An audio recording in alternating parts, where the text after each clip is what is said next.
Welcome. Thank you for listening. I hope you're doing well. This is part two on the history of socialism. And I'll start with Romania. In 1947, communists forced Romanian King Michael I to abdicate. In 1965, Nicolae Ceausescu came to power. He ruled as an autocratic dictator and imposed a cult using secret police. A friend of mine, Liliana, told me what it was like under his domain. There were no freedoms. Jobs were assigned. She had to work 7 days a week from 6 a.m. till 12 till 11 p.m. She couldn't even walk the streets. People would ask, "Why aren't you working?" The father-in-law of a Bethel Romanian Baptist pastor, she told me, from Anaheim, located on Broadway and Lemon, was in prison for 16 years because they found a Bible in his home. Pastor Daniel Branze is an outstanding pastor, but his wife Daniela suffered together with her brothers and mother until her father was released from prison. His wife was home with 5 kids watching him crying. The oldest was 5, the youngest few months old, and he was the breadwinner, the only one providing the income. She attended a funeral and heard the true story. You could have no connections with Americans. If you had $1, you were in trouble. Life was unbearable. He was finally overthrown in 1989. Warning against the communist threat to Romania was Lutheran minister Richard Wurmbrand. He was arrested in 1948 and tortured for 14 years in prison. His wife, Sabina, was sent to a labor camp. International pressure secured their amnesty, and in 1965, they testified before the U.S. Supreme's International Security Subcommittee. Richard Wurmbrand stated, "America is the hope of every enslaved man because it is the last bastion of freedom in the world. Only America has the power and spiritual resources to stand as a barrier between militant communism and the people of the world. It is the last dike holding back the rampaging floodwaters of militant communism. If it collapses, there is no other dike, no other dam, no other line of defense to fall back upon." Wurmbrand said, "America is the last hope of millions of enslaved peoples. They look to it as their second fatherland. In it lies their hopes and prayers. I have seen fellow prisoners in communist prisons beaten, tortured with 50 pounds of chains on their legs, praying for America, that the dike will not crumble, that it will remain free." In 1949, Hungary became a satellite of the Soviet Union. In 1956, a student protest against the communist state, which mushroomed into a national revolt, was crushed by communists, killing 2,500, wounding 13,000, and causing 200,000 to flee as refugees. President John F. Kennedy stated on October 23, 1960, he said, "Americans will never recognize Soviet domination of Hungary. Hungary's claim to independence and liberty is not based on sentiment or politics. It is deeply rooted in history, in culture, and in law." Cardinal Joseph Manzetti was arrested in 1949 and tortured by the communists. Eisenhower wrote to the United Catholic Organization for freeing Cardinal Manzetti, February 1st, 1954. Said, "The communist assault upon religious liberty and leadership in Hungary has failed to turn the Hungarian people from their faith in God. The plight of Cardinal Manzetti and other churchmen who have suffered at the hands of the communists has not been forgotten. The spirit of these men has defied confinement by the totalitarian state. It has become, indeed, a symbol of faith and freedom of our times." Nazi troops invaded Poland in 1939, brutally killing thousands in the Katyn massacre, while the rest of the world did nothing. Hitler set up 6 extermination camps in Poland, killing 3 million Jews and 3 million ethnic Poles. Though Poland contributed the 4th largest number of troops to the Allied effort in Europe in World War II, they were betrayed. At the Yalta Conference in February of 1945, Franklin Roosevelt and Winston Churchill let Stalin take control of Poland, putting it under communist control. In 1979, Pope John Paul II visited communist Poland, where he was welcomed by hundreds of thousands. The enthusiasm spread in 1980 with the leadership of the labor leader Lech Walesa. The Polish people rejected communism and set up a free government. Pope John Paul II stated, "The fundamental error of socialism is it considers the individual person simply as an element, a molecule within the social organism so that the good of the individual is completely subordinated to the functioning of the social economic mechanism. Freedom is not free. This is an inscription on the Korean War Memorial in Washington, D.C. The Korean War started on June 25th, 1950. Communist North Korea invaded South Korea, killing thousands. Outnumbered South Korean and American troops as part of the UN police action fought courageously against the communist Chinese and North Korean troops who were supplied with arms and MiG fighters from the Soviet Union. Five-star General Douglas MacArthur made a daring landing of troops in Incheon, deep behind the North Korean lines, and recaptured the city of Seoul. With temperatures sometimes 40 below zero in the Korean mountains and Washington politicians limiting their use of air power against the communists, there were nearly 140,000 American casualties. In the freeing of Seoul and the capture of Pyongyang, where nearly 1 million communist Chinese soldiers invaded. Every day, our newspapers tell us about the fighting in Korea. Our men are there making heroic sacrifices. They are fighting and suffering in an effort to prevent the tide of aggression from sweeping across the world. Yet our young men are offering their lives. They're offering their lives in the hills of Korea, and yet too many of us are chiefly concerned over whether or not we can buy a television next week. This is a failure to understand the moral principles upon which our nation is founded. This war is, for Americans, the most painful phase of communist aggression throughout the world. It is clearly a part of the same calculated assault that the aggressor is simultaneously pressing on Indochina and Malaya. That's President Eisenhower told Congress. In 1920, Mexico's 38th president, Adolfo de la Huerta, was defeated by Alvaro Obregón, Mexico's 39th president.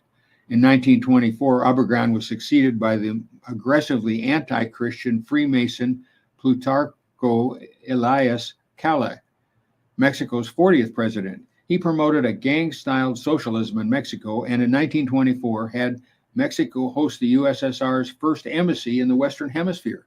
In 1936, socialist politician Leon Trotsky fled to Mexico. Stalin sent assassins to kill Trotsky, and after several attempts, finally accomplished it in 1940. Calles violently closed and confiscated churches, schools, convents, hospitals, seminaries, missions, and monasteries.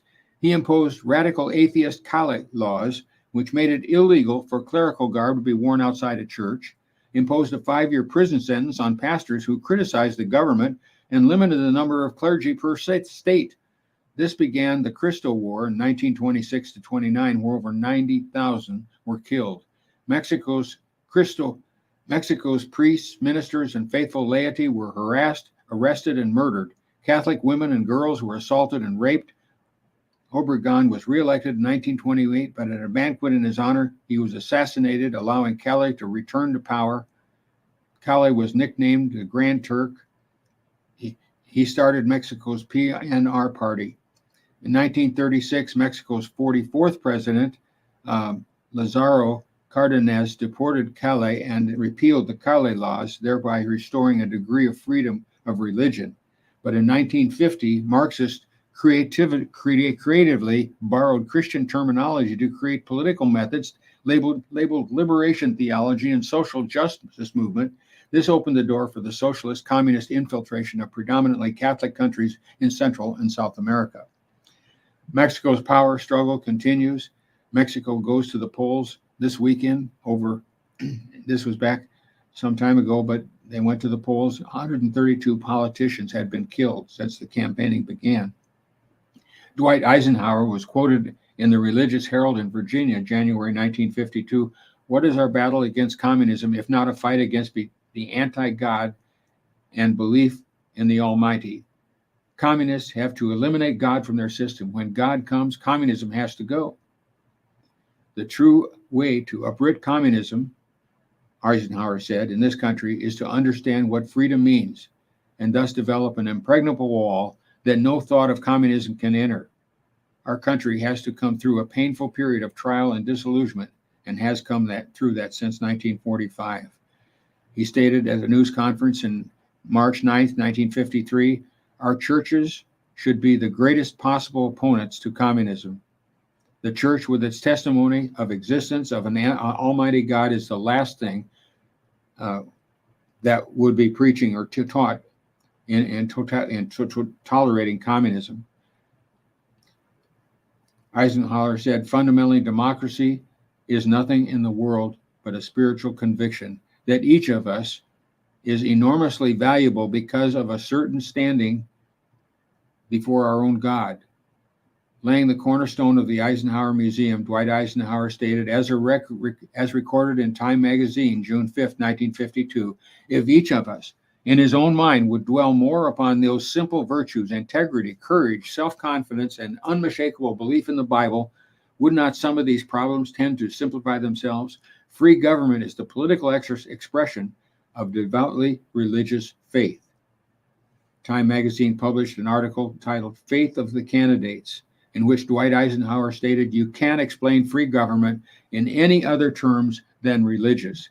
The founding fathers had to refer to the Creator in order to make their revolutionary experiment to make sense. It was because all men are endowed by their Creator with unalienable rights that men could dare to be free. In early days, Cuba was a prosperous country. The very popular Gerardo Machado was elected president in 1925. There was a global drop in sugar prices, followed by the 1929 stock market crash. Machado broke his promise of only serving one term, which violated the Cuban Constitution and led to protests. Machado censored free speech, used repressive police state tactics, including murders and assassinations of opposing leaders. After several attempts on his life, Machado fled to Bahamas in 1933 and then in Miami, where he died. Taking advantage of the domestic unrest, communists began infiltrating student groups at the University of Havana and formed the Cuban Communist Party.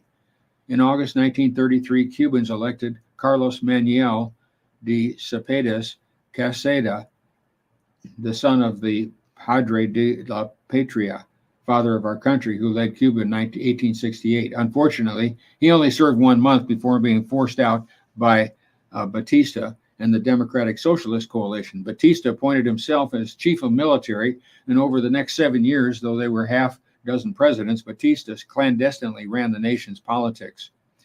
Batista was elected as Cuba's president in 1940, and after a 4-year term, he moved to Florida.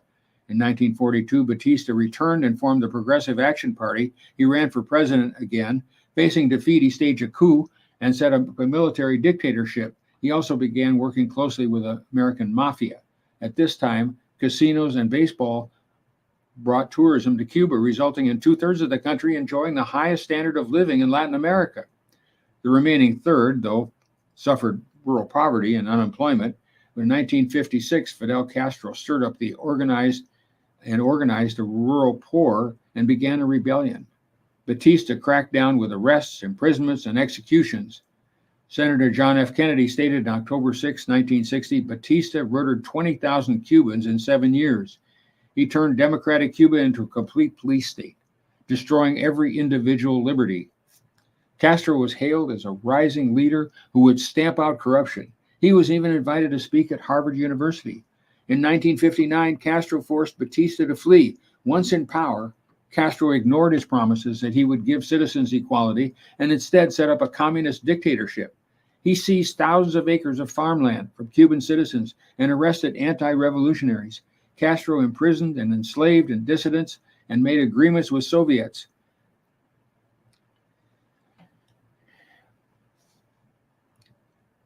In 1964, Castro worked with the KGB to create a National Liberation Army of Colombia, FARC, and the National Liberation Army of Bolivia, ENLN. Thousands of Cubans, including church leaders, were tortured, executed by Castro's men. His main enforcer was Che Guevara, who wrote, "We executed many people by firing squad without knowing if they were fully guilty. At times, the revolution cannot stop to conduct much investigation. Hatred was an element of struggle, transforming the soldier into an effective, violent, selective, and cold killing machine. Our soldiers must be thus. A people without hatred cannot vanquish a brutal enemy. I'd like to confess, I discovered that I really like killing." During Castro's reign, over 1 million Cubans fled to the United States.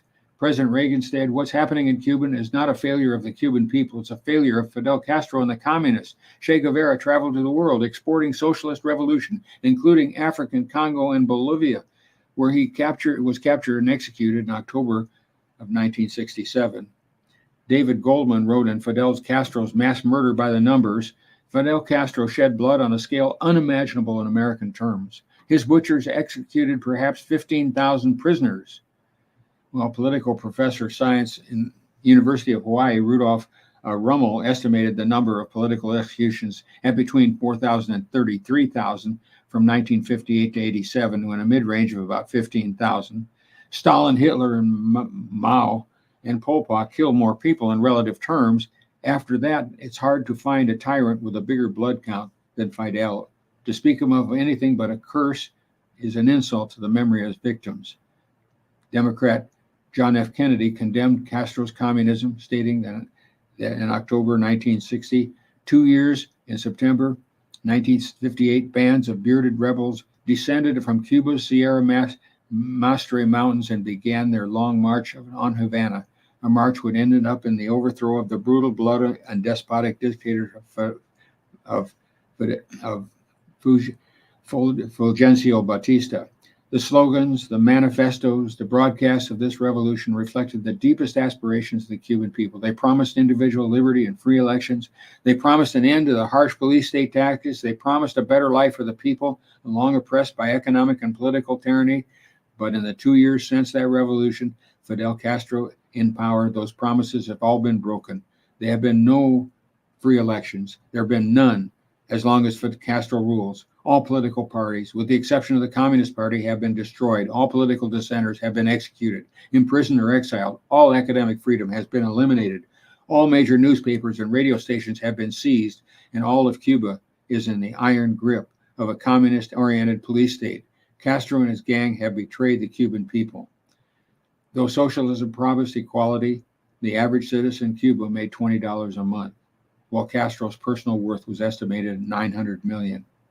Richard Nixon was vice president under Dwight Eisenhower, was immensely popular for a stand against communism. He gave an address, The Meaning of Communism to Americans, on August 21st, 1960. He said, "The major problem confronting the people of the United States is communism.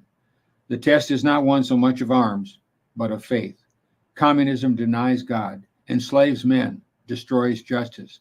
It has produced disillusionment and a state of stream of men, of women, of children seeking to escape its blight. Communism is a false idea," Nixon continued. "Communism inevitably supplants and destroys capitalism, free trade, free selling, free buying. Communist theory says nothing about how the economy will be run except that it shall not be by the market principle. Communism starts with the proposition that there are no universal truths or general truths of human nature." Nixon commented on communist elections. "Voters are, in the end, permitted only to vote for the candidates chosen by their only political party permitted to exist. The electorate is given no choice. Knowing that it cannot achieve representative democracy, it seems to feel bitter if it adapts its elementary forms." Nixon said it has been conceived as a way of substituting reason for force. Law in the Soviet Union is not conceived as a check on power. It is openly and proudly an expression of power. Nixon added, "Communist philosophy is basically inconsistent with the ideal of freedom because it denies that there can be any standard of moral truth by which actions of any social order may be judged. If the individual says to the government, 'Thus far you may go and no further,' he necessarily appeals to some higher principle of rightness that stands above the particular form of government. It is precisely the possibility of any such standard that communism radically denies. Marx and Engels had nothing but sneers for the idea that there are eternal truths, such as freedom, justice, etc., that are common to all states of society. They contend that there are no eternal truths. In other words, they determine there is no God, and there could be no higher court of appeal. Despite the promises of socialism and communism promises, statistics reveal that more people have been killed under the atheistic regimes estimated over 150 million than any other political system except that of fundamental Islam with its 270 million deaths. In the Chicago Tribune in April 21st, 1934, depicting communist psychological projection with Leon Trotsky writing on a large board, the plan of action for the U.S. was spend, spend, spend.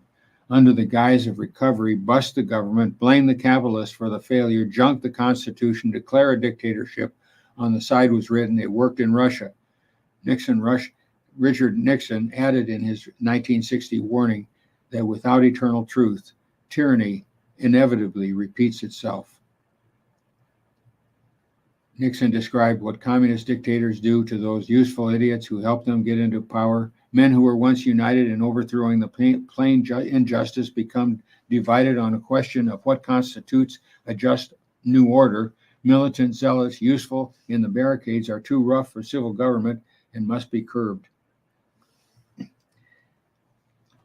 Next, go to Vietnam. The Gulf of Tonkin incident involved an alleged attack on the USS Maddox in August 2nd, 1964, after which the U.S. directly engaged in the Vietnam War to stop the spread of communism in Asia. As a result, the U.S. backed the South Vietnamese. The South Vietnamese surrendered unconditionally to the communist North Vietnamese on April 30th, 1975.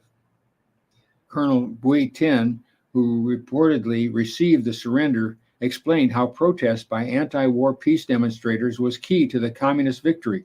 Every day, our leadership would listen to the world news over the radio at 9 a.m. to follow the growth of the anti-war American movement. Visits to Hanoi by people like Jane Fonda and former Attorney General Ramsey Clark and ministers gave us confidence that we should hold on in face of the battlefield reverses. We were elated that Jane Fonda, wearing a red Vietnamese dress, said at a press conference that she was ashamed of American actions in the war, and she would struggle along with us. Award-winning actor John Wayne commented, "I would think somebody like Jane Fonda and her idiot husband would be terribly ashamed and saddened that they were part of causing us to stop helping the South Vietnamese. Now look what's happening. They are killed by the millions, murdered by the millions. How in the hell can she and her husband sleep at night?" After the war, Bui Tin became chief editor of the Communist Party's official newspaper in Vietnamese, People's Daily, but he grew disillusioned with the communist corruption and defected to Paris in 1990. In an interview, Bui Tin stated the roots of the Vietnam War, its all-encompassing and underlying nature, lie in the confrontation between two ideological worlds, socialism versus capitalism, totalitarianism versus democracy. Commenting on who will win was the Major General Patrick Brady, considered the most decorated living veteran of the Vietnam War. Brady received a Medal of Honor for flying over 2,500 combat missions in Vietnam, rescuing over 5,000 wounded. In his book, Dead Man Flying, Brady described rescuing 51 wounded in one day, flying 3 different helicopters shot up by enemy fire with 400 holes. Major General Brady wrote in June 4th, 2013, "The greatest danger is the feminization and emasculating and dismantling of our military. The two most important elements of national survival are the military and the media. We know the media are failing. God help us if the military does also." He added, "Let's begin with Benghazi. It's incomprehensible that any commander, let alone the commander-in-chief, President Obama, would go AWOL during a crisis such as Benghazi, but he was." Brady warned of the unprecedented rates of suicide, cut benefits to veterans, quad sexual military with all the health, readiness, and moral issues that come with existing sodomy, sexual assault. Women will be tasked to lead bayonet charges. Billions of defense dollars are unaccounted for. Christianity is under military attack. Bibles have been burned to appease Muslims. General Brady continued, "Just as the way forward for America is the return to morality and values of the past, so too must the military return to the readiness and standards of common sense of the past." The Weatherman was a reference to an anti-anarchist group led by radicals, including Mark Rood, Eric Mann, and Bill Ayler, son of Chicago philanthropist Thomas Ayler, former CEO of the Chicago Edison Electric Utility Company. In late 1960s, Bill Ayers helped start the New Left SDS and militant group, the Weathermen Underground, whose name was inspired by Bob Dylan's 1965 song, Subterranean Homesick Blues. On October 6, 1969, Ayers bombed a statue dedicated to the police who died in 1886 Haymarket riot. The statue was rebuilt only to be blown up again by the Weathermen Underground on October 6, 1970, and in 1970, the federal government filed charges against Bill Ayers after members of his group died when a nail bomb they were assembling exploded. That same year, they bombed New York City's police headquarters, San Francisco's police department, and March 1, 1971, the U.S. Capitol. In 1970, the Beatles disbanded. In 1971, John Lennon and his second wife, Yoko Ono, co-wrote the song Imagine with the socialist theme lyrics, Imagine no possessions, and no religion too. In 1995, Bill Ayers helped launch Barack Obama's political career by hosting a fundraiser for him at his home in Hyde Park, neighborhood of Chicago. Ayers donated to the Obama campaign, and in 2001, Ayers' friend Mark Rood, who was mentioned in the article Another Weatherman Terrorist, a player in the Obama campaign, among the signatures and endorsements to the progressives for Obama is Mark Rood, one of the main founders of the Weathermen Terrorist Organization. Rood worked closely for years with the Weathermen terrorist William Ayers. Weatherman Eric Mann recruited and trained Patrice Cullors, co-founder of Black Lives Matter, who stated in 1915 interview with Jared Ball of the Real News Network, the first thing I think is that we actually do have an ideological frame. Myself and Alicia in particular are trained organizers. We are trained Marxists. We are super versed on sort of ideological theories. Moving next to Cambodia, Pol Pot's communist Khmer Rouge killed 2 million Cambodians in the killing fields between 1975 and 1979. Just as the French Revolution made 1792 year one, Pol Pot made 1975 year zero, with everything before that being irrelevant. To erase Cambodia's pre-communist identity, he killed anyone who wore glasses, figuring if someone could read, they knew history. With Darwinian utilitarian logic, Pol Pot stated, keeping you is no gain, losing you is no loss. President Gerald Ford requested Congress assist Cambodia and Vietnam. In January 28, 1975, he said communists violated the political provisions of the Paris Agreement. They have refused all South Vietnamese offers to set a specific date for free elections. North Vietnamese forces captured an entire province, the population centers which were clearly under control by the South Vietnamese government, and communists have intensified hostilities by attacking on the outskirts of Phnom Penh and attempting to cut the land and water routes to the capital. We must continue to aid the Cambodian government in face of the externality-supported military attacks. Externally, unless such assistance is provided, the Cambodian army will run out of ammunition. Cambodian people are totally dependent on us for their only means of resistance to aggression. If an additional military assistance is withheld, the government forces will be forced within weeks to surrender. Gerald Ford wrote to the Speaker of the House urging assistance. February 5th, 1975, an independent Cambodian cannot survive unless Congress acts very soon. Refugees forced to flee their homes by communist repressive measures and scorched earth policies have poured into Phnom Penh. Severe food shortages are already beginning. Millions of innocent people will suffer, people who depend on us for their bare survival. The record shows in both Vietnam and Cambodia that communist takeover of an area does not bring an end to violence, but on the contrary, subjects an innocent to new horrors. Unfortunately, the United States did not help, and the Soviet-backed People's Republic of Kampuchea took over Cambodia in 1979. We look to Yugoslavia, Croatia, and Bosnia. In 1991 and 1992, Yugoslavia suffered a civil war which broke up the nation. A detailed account of what led to it was recorded by a Yugoslavian woman in a YouTube video that went viral in 2020.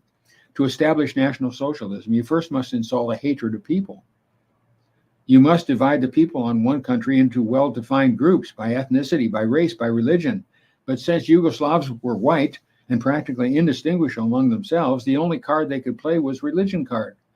Yugoslavia was very mixed religious-wise. We had Orthodox Christian Serbs, Catholic Croats, Slovens, Muslim Bosnians. In the next phase, you must start claiming the cause of inequalities is nothing but discrimination of hatred of one group towards another, and must be corrected by favoring the oppressed, discriminated group over the oppressor group.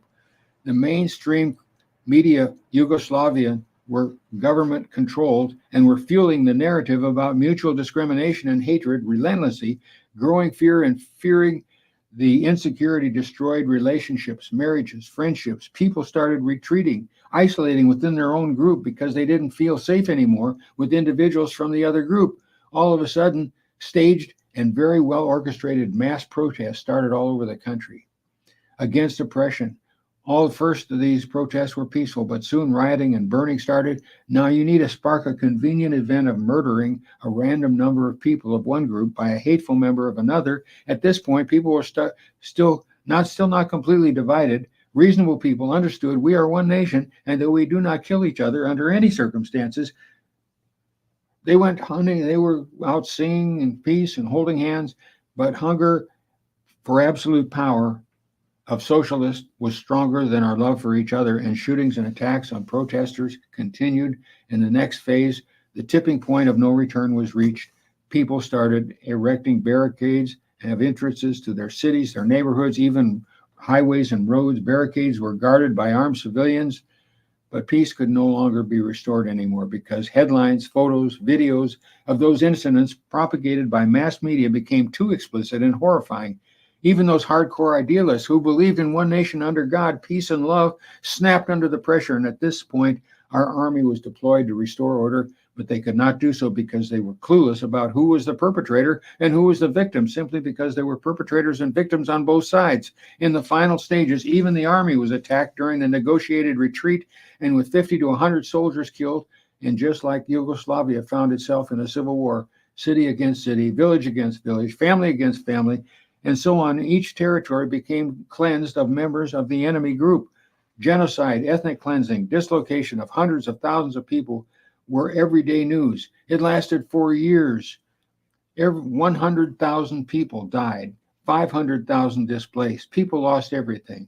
Yugoslavia was drowned in the blood of thousands of innocent people and destroyed forever. You wonder how this can happen. That was because we did not realize who our real enemies were. Of the Yugoslav people as a whole, we were brainwashed into buying the story that the people are the enemies, while our true enemies were the advancing with the sick, demented agenda, which had as its ultimate goal of total and unlimited power. In 1970, Venezuela was the richest country in Latin America, one of the 20 richest countries of the world. Home to the world's largest oil reserves, Venezuela was for decades an economic leader in the Western Hemisphere, and despite a massive gap between rich and poor, was a major destination for neighboring Colombians and other Latin Americans fleeing their less prosperous and more troubled homelands. In 2002, Hugo Chavez was elected president by making appealing promises, but in a short time, he transformed the country into a socialist state. He established ties with fundamentalist Islamic State of Iran and ended freedom of the press and expression. Venezuela is now among the region's worst press freedom offenders. Freedom House listed Venezuela's press in 2011 as not being free. America's Hollywood elite nevertheless praised Hugo Chavez, and with Oliver Stone releasing a tribute documentary titled Mi Amigo Hugo, in 2013, socialist politician Nicolas Maduro was elected president of Venezuela, and the nation's recession escalated. Hyperinflation brought factory closures, shortages of food, medicine and basic necessities. Johns Hopkins University professor Steve Hanke considered its currency as being in a death spiral and things get worse, with inflation estimated at 10 million% in 2019. The United Nations reported some 2.3 million people uh, fled Venezuela since 2015. There have been reports of corruption, black market, soaring murder rate, censored media, restricted churches, rigged elections. All channels of political dissent are closed and political protesters are killed. Fox News reported September 24th, 2019, socialist policies of Maduro and his close ties to leaders in Cuba, along with the practice of detaining political prisoners and reports of extrajudicial killings by death squads linked to leaders in Caracas. According to a recent report by the United Nations Human Rights Council, women in Venezuela stand in line for 10 hours every day waiting for food. Over 15,000 people have been detained as political prisoners. Modern-day death squads are carrying out thousands of extrajudicial killings. Trump said the dictator Maduro is a Cuban pulpit, protected by Cuban bodyguards, hiding from his own people, while Cubans plunder Venezuela's oil wealth to sustain its own corrupt communist rule.